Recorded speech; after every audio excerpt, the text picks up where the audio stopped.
On episode 336 of Nintendo Switchcraft, we have some E3 news. There's a pretty decent sale going on right now.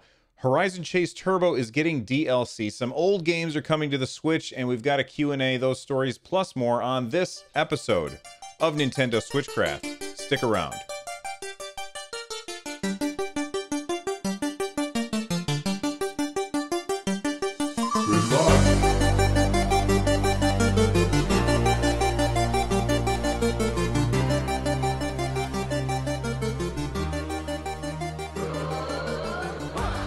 Welcome back to Switchcraft, everybody. Switchcraft is brought to you live 3 times a week on Tuesdays and Thursdays at 3 p.m. U.S. Eastern and on Saturday at whatever time I can get to it. Tune in live over at twitch.tv/runjumpstomp.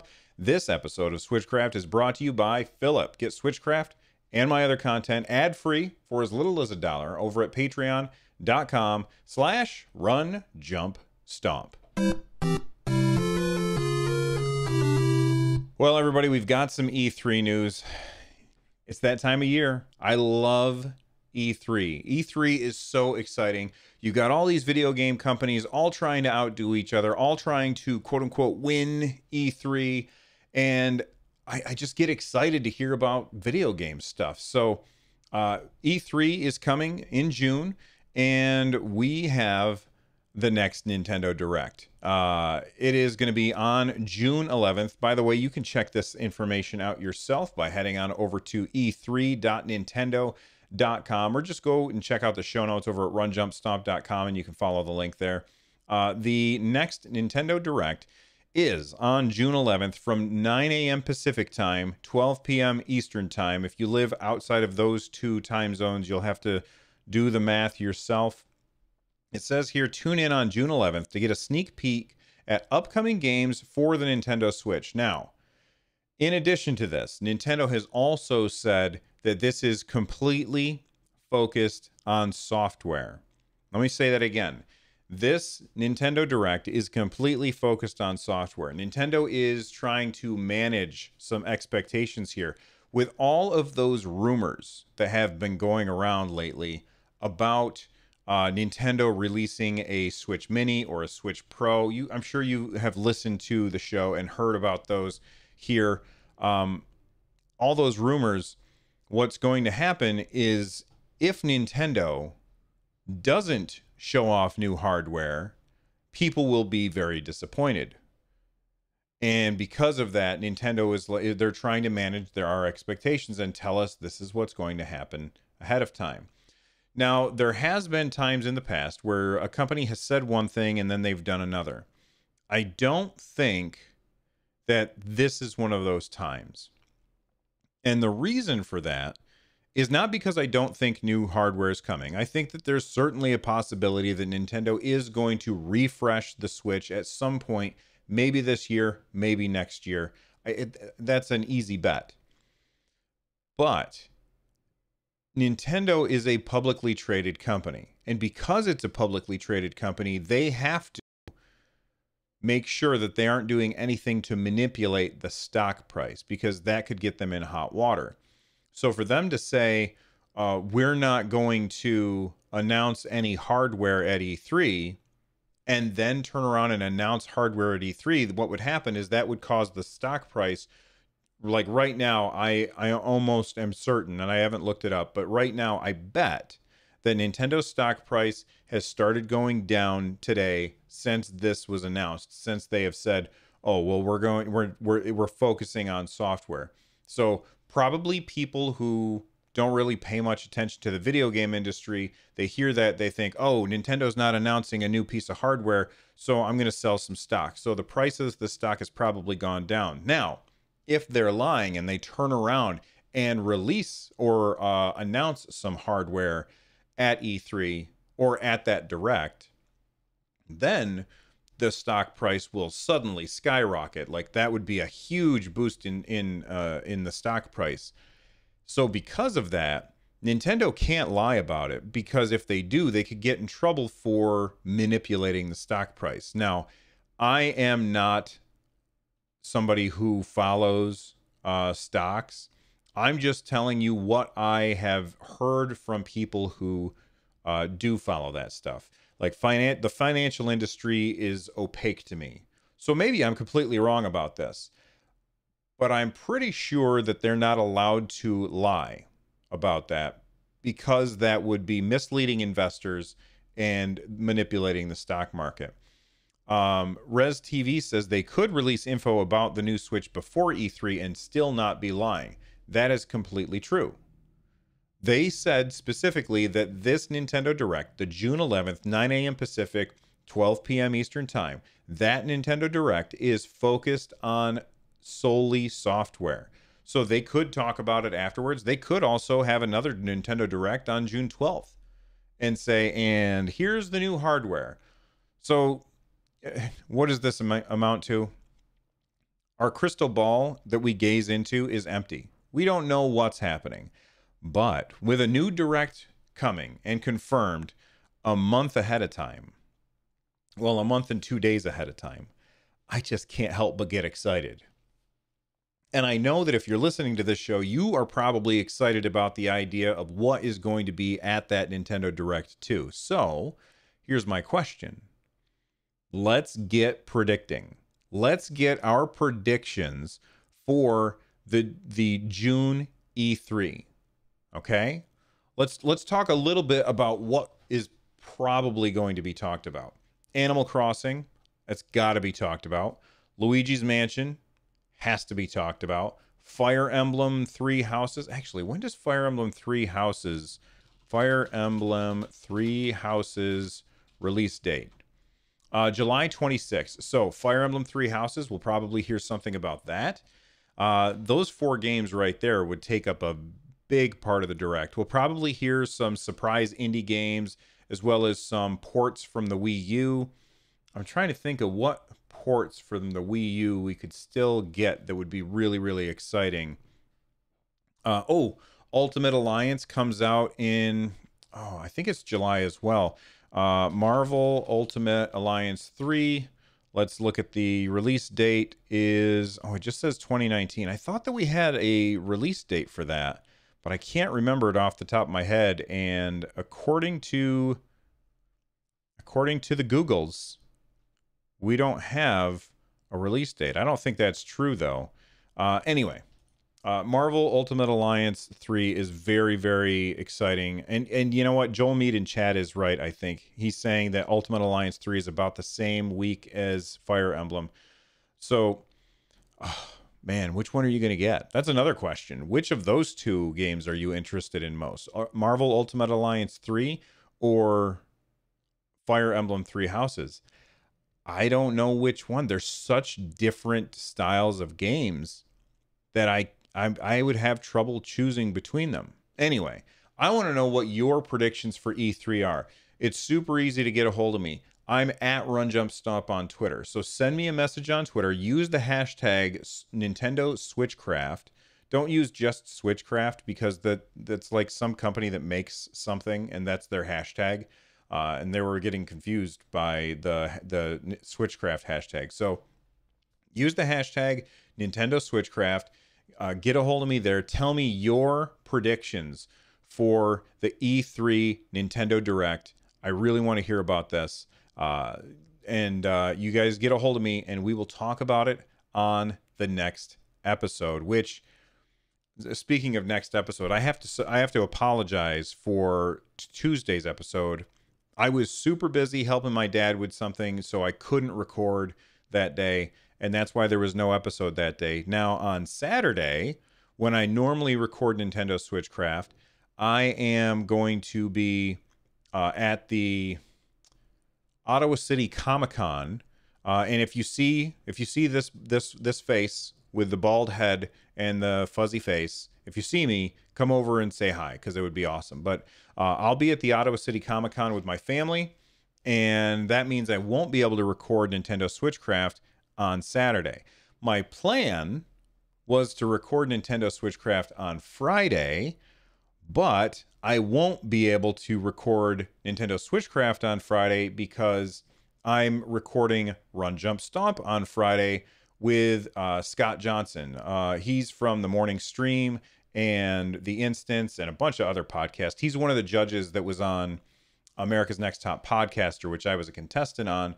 And so he's going to be coming on my show, Run, Jump, Stomp, and we're going to talk all about this hullabaloo that's currently going on. And it just escaped my brain. Like, I cannot remember what the main topic. Oh, yeah. It was loot boxes. We're going to be focusing on talking about loot boxes and pay to win monetization policies and stuff like that on this Friday's episode of Run, Jump, Stomp. It'll be me and Scott talking about that stuff. So because I'm recording that with him, I can't record Switchcraft on Friday either.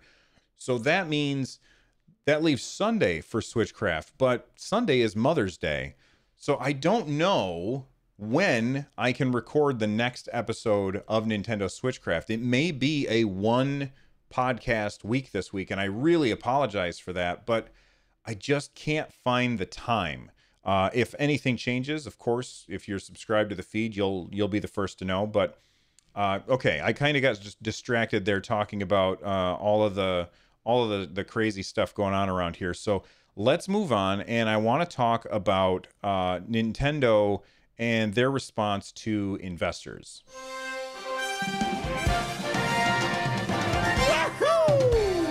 Oh my goodness, we have got the latest investors meeting from Nintendo.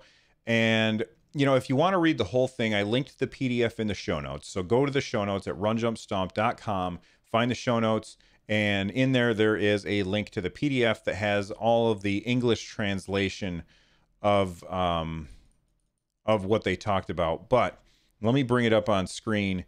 And there was one thing that jumped out at me. All right, so question number 10. It said the number of accounts with Nintendo Switch Online memberships has reached 9.8 million. This is something that Nintendo had told us recently. But are there people coming and going? For example, are people joining to play Super Smash Bros. Ultimate or Splatoon 2 and then canceling their memberships, or joining just to play Tetris 99? Or have most of them continued to be members once they have joined? I would like more details about the growth in account numbers. Now, Mr. Furukawa, who is the president of Nintendo, he took over for Mr. Kimishima earlier this year.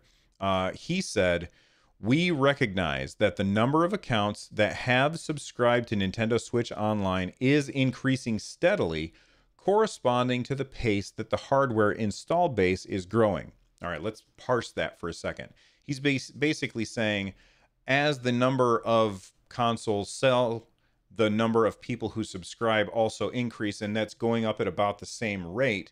But the percentage of people, the attach rate of people who are getting Nintendo Switch Online for their Nintendo Switches, that has not really changed. It's not like the number of people who subscribe per 100 Switches is not going up. It's just staying kind of steady. He goes on to say, not everyone remains a member, and there are cases where users joined during the holiday season and then canceled after 3 months. There are also new members who joined after Tetris 99 was released in February as an exclusive game for the Nintendo Switch Online members, and others who remain members because of Tetris 99.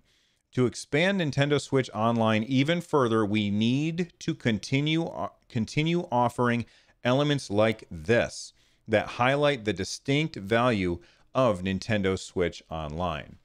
I completely agree, and I can't wait to find out what they're going to announce at E3 that is related to this. Now, there are some people who say, look, the Smash Brothers came out in December, and Nintendo Switch Online came out in November.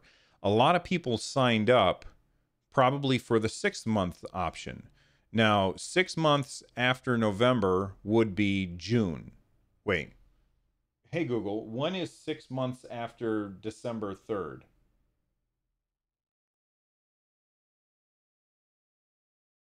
All right, so that would be June 3rd, okay? So 6 months later, on June 3rd, a lot of people are going to be coming up on their 6 month mark, and their subscription will probably end. So that means that if Nintendo wants to recapture them, they need to make an announcement sometime around June 3rd. And gosh, what's happening sometime around June 3rd? Oh, E3 and June 11th with the Nintendo Direct that's planned. So I think that there's a really good chance that we're going to find out some exclusive game that's coming to Nintendo Switch Online that'll be free and can't be played any place else. Whatever that game is, I have no idea. But it is something that needs to happen because right now, yes, you get cloud saves, and yes, you get to play online, and yes, you get the Nintendo Online games, and yes, the game or the whole thing costs $20 a year. And do I think it's worth it? Yes, I think it's worth it. But when you compare it to other platforms, there's just not enough there for most people, I think. And if you were to ask, I think most people who have a PS4 or an Xbox One, they probably subscribe to those particular services. And I think that the number of people who subscribe to the Nintendo, or the percentage of people who subscribe to Nintendo Switch Online, I think is probably lower. Even though the price is lower, and I'm not saying that they need to, I guess what I'm saying is they need to give us more features. And whatever those features are that can convince people to play, I don't know. But I'm really, really hoping that they do something about this. Question number 16 says, my question is about Nintendo Switch usage. I can see how releasing new titles like Tetris 99 will increase use of the hardware, but I'd like to know if you've had any success implementing measures to raise engagement rates with software that's already released. Mr. Furukawa replies, Tetris 99 has helped maintain Nintendo Switch engagement, as well as increase the number of new members joining Nintendo Switch Online. And when we add new titles to Nintendo Entertainment System, Nintendo Switch Online, such a terrible name, one of the services available to Nintendo Switch Online members, we see customers returning to play on Nintendo Switch. So basically what he's saying is every month when we release those new games, a bunch of people pick up their Switch when they weren't before. I don't know if he can't lie about it, but that just seems unlikely because it's not very, the content that we're getting is not super compelling. He then goes on to say, as for individual titles, we released the first add-on content just the other day for Super Smash Bros. Ultimate, to give one example. The release of add-on content and updates like this is proven to rise engagement rates again. Is proven to raise engagement rates again that may have temporarily dropped. So what he's saying is whenever we release DLC for one of our big tentpole titles, people come back. And that makes me think that we're going to see a lot of DLC. Fingers crossed. I'm hoping that we see a lot of DLC at E3. Again, I'm tying all of this back to E3 again. We're going to see a lot of DLC. I think it was Mr. Kimishima. This is before Mr. Furukawa took over. I think I remember him saying specifically that they wanted to make sure that they were focusing more, and it might have been Mr. Furukawa actually, but I think I remember hearing them say specifically that they want to focus more on bringing DLC to their evergreen titles because it keeps people engaged for longer periods of time. There's another benefit to having DLC on your game. People are less likely to trade it in. Oh, I spent money on this game. I played it. If I trade it in, now I can't also use the DLC that I purchased for it. So I'm going to hold on to it. Plus, what if they also bring out more DLC? Then I'll be unhappy that I got rid of said game. Does that make sense? I think it does. So I think the Q&A, the questions and answers section of the investors meeting, I think it was pretty good information for them to give to us. Now, before we go any further, I want to take a second to take an ad from our sponsors. For play on the Nintendo Entertainment System. Are you up to the challenge? There's a bunch of games that are on sale right now, and I wanted to share some of these because I guess there's like some kind of big sale that's happening right now. So we've got a whole bunch of games on sale. I went over to this website, which if you haven't checked it out before, they were a sponsor in the past. They're not sponsoring this, but switchlist.app, and you can also get it on your phone. It's a pretty cool app that I use to track prices and stuff like that. Whoops. Oh, sorry about that. I was shining the light right back into the camera. But there's also a website for it. So if you don't use a cell phone, you can just go to the website. And let me cancel. Okay. So let's take a look at what's on sale. I'm going to show you or talk about some of my favorite games that are on sale and why you should check them out. So first off, right here we got, I went to the sales and then I just ordered it by rating.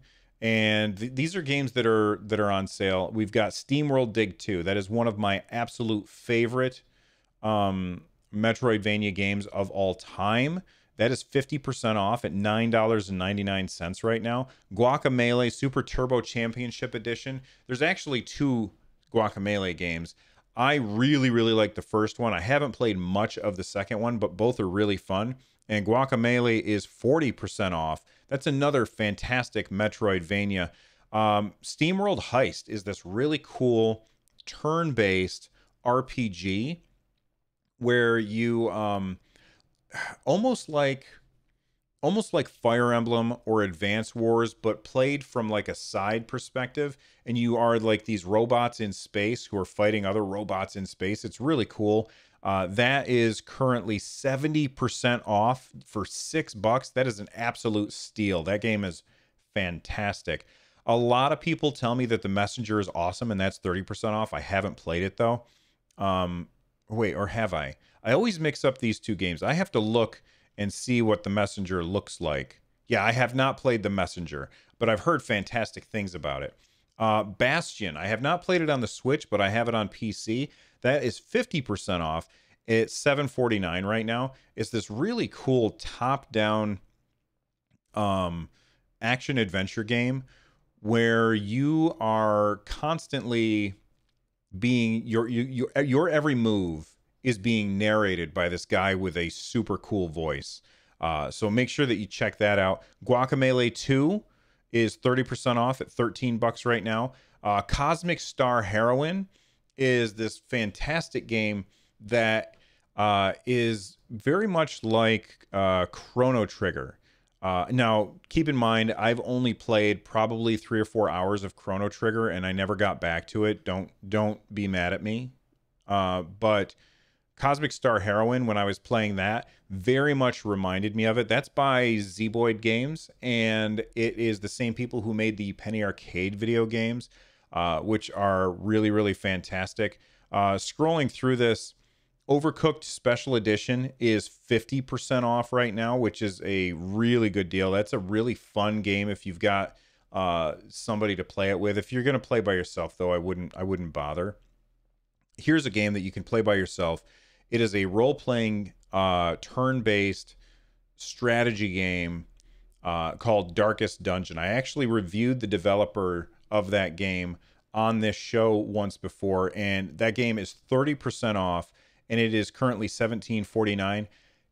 Darkest Dungeon is a fantastic game. I own it twice. I own it on the Nintendo Switch. I own it on my PC, although I did get the Switch version for free. I did pay for it on my PC. It's a really, really good game. And I'm going to go with just one more game that is on sale right now. Let's go with the biggest discount. Okay.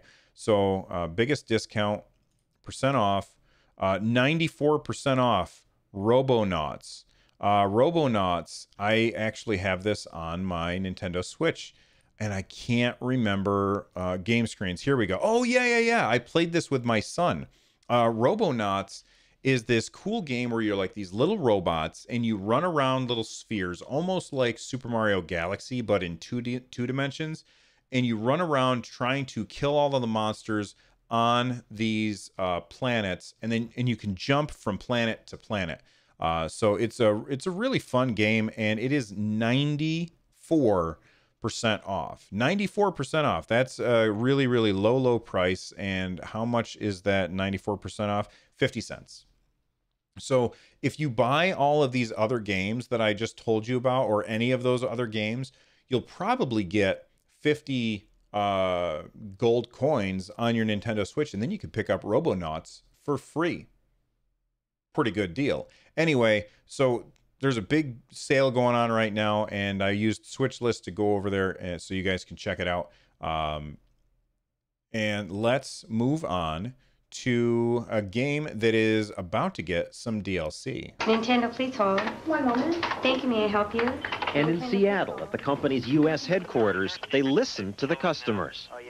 Well, Nintendo, I don't know that they listen to the customers, but we talk a lot, don't we? Let's talk about one of my favorite racing games for the Nintendo Switch is Horizon Chase Turbo. It is this very, very reminiscent of old arcade coin-op racing games where you want to race to get to first place as fast as you can. Excuse me, sorry about that. It's really, really fun, and it's getting DLC. They've got the roadmap. I love that they called it that. The roadmap for 2019. Playground 2.0, new card DLC, new game mode, campaign DLC, and another new game mode. So what exactly are we getting? All right, Playground 2.0. And it says here, in addition to be the fastest, win and lead ranking, now players have another good reason to check into our Playground mode. You can get exclusive prizes. Collecting coins in a new scoring system will gain access to new skins in special seasons. There's also new DLC. It says Horizon Chase Turbo already brings hours and hours of fun and speed, but for the hardcore retro racers, it's never enough. Thinking of them, we are working on new DLC with new cars, new campaigns, and more. We're also getting new game modes in 2019. When it comes to designing upgrades, granting fun for the gamer always gets the pole position. Our team analyzes players' behavior within the game and their thoughts on social media. Thus, we get insights for new ideas and upgrades. There are surprises right ahead. You can count on it. Our hint for Horizon Chasers, keep an eye on the road and in our other channels. One thing is clear for everyone. The game is always full of new horizons. I really like this game, and I like that there's more DLC coming. Now, I have to be honest. I did not finish Horizon Chase Turbo. I have not played through everything yet. I'm still having fun with it. It's a fun game. You can sit down and have a quick race, and it doesn't take very long. It's a perfect game to have on a portable system. And you know, I think what I'm going to try and do is reach out to the developers of this game and see if they will be willing to come on the show and talk about their roadmap for 2019, or you know, more about like how they ended up making the game and what they liked about it. So I'm going to reach out to them, and if you have ideas for questions that you want me to ask, I may not ask them. I may not even get them on the show, but tweet at me at RunJumpStomp and use the hashtag Nintendo Switchcraft, and I will be sure to try to include your thoughts. All right, it's time for the lightning round. Buy a ColecoVision and a Coleco game cartridge by November 15th. We'll send you a free Cabbage Patch Kid by Christmas. Okay, we've got Devil May Cry is coming to the Nintendo Switch. Cool. I don't care because I don't play those games, but I know that they're really popular. So I know that there's a lot of people who are going to be looking forward to playing the first Devil May Cry on the Nintendo Switch when it comes out later on. Gunlord X looks fantastic. This game looks really, really cool, and I am very, very interested in this. It very much reminds me of Super Turrican or Metroid, but it also, like, if you're watching the YouTube video right now, you can see what the game is like, but it also has like shmup versions as well. So like you shoot, or I'm sorry, there's part of it is like a run and gun, and another part of it is a side-scrolling shoot 'em up, which are games that I really, really like. Speaking of that, by the way, before I go any further, if you haven't checked out my first look at Black Paradox for the Nintendo Switch, make sure that you check that out, because that's a very cool side-scrolling shooter.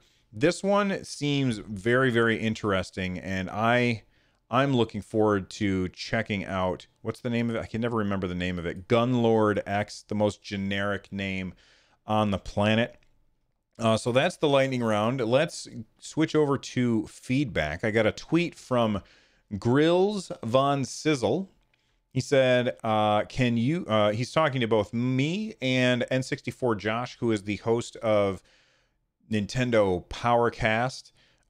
He and I have worked together a bunch of times. He's a super good guy. If you don't subscribe to his show, you should.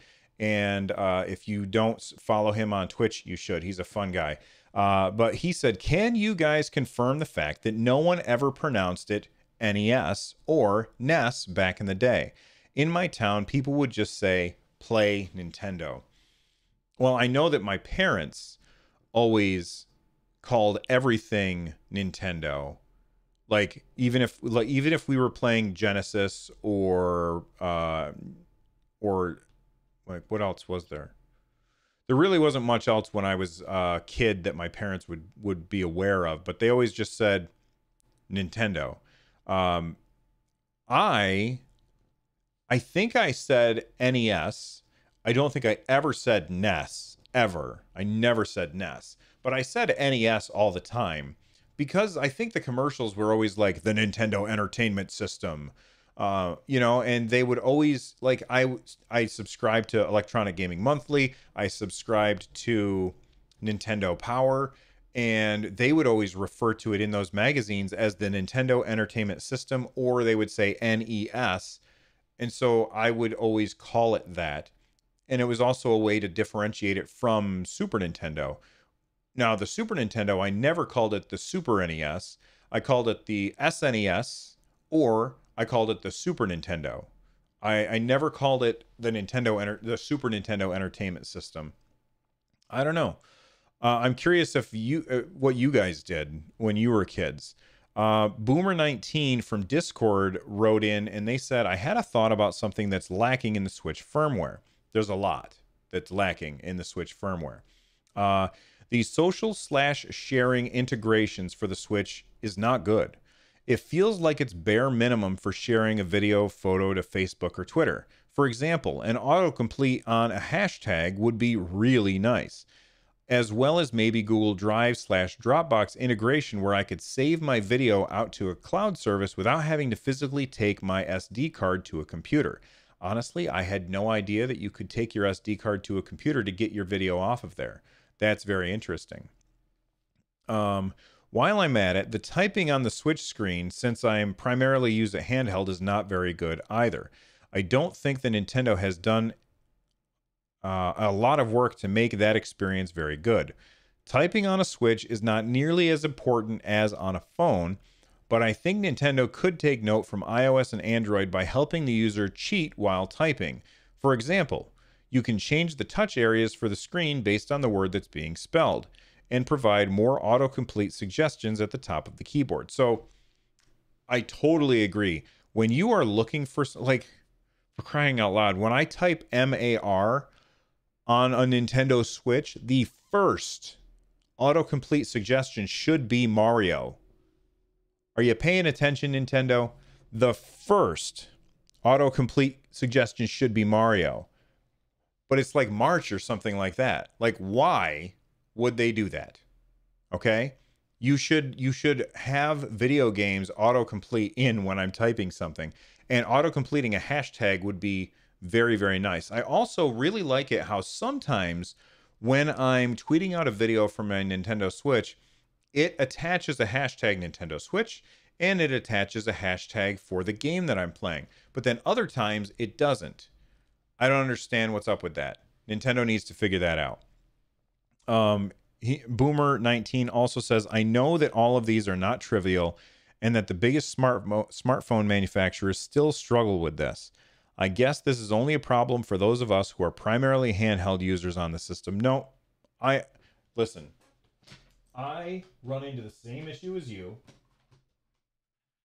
and I keep this on my desk as a, I mean, yes, I primarily don't play a handheld, but I keep this keyboard on my desk, and it's attached to my Nintendo Switch dock so that I can type if I want to.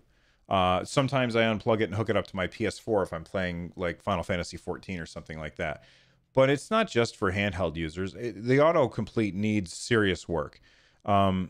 Really, the keyboard isn't my biggest gripe. It's just the lack of cloud storage integration. And I totally agree.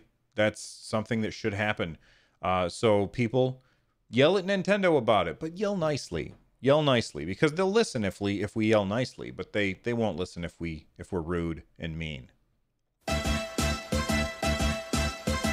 Do the Mario, swing your arms from side to side. Come on, it's time to go. Do the Mario, take one step, and then again, let's do the Mario all together now.